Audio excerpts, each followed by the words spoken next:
myself Susmita, and today I am going to paint a hand painted saree, which is peacock design saree. And this hand painted saree, I have painted many times, almost 7-8 times, because many clients ordered this saree, and this is now trending.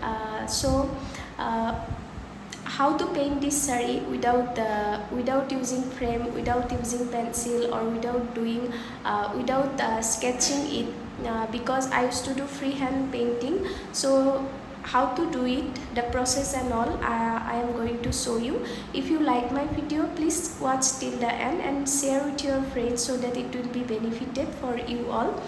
And if you like my video, do subscribe, and let's see the process of painting this saree.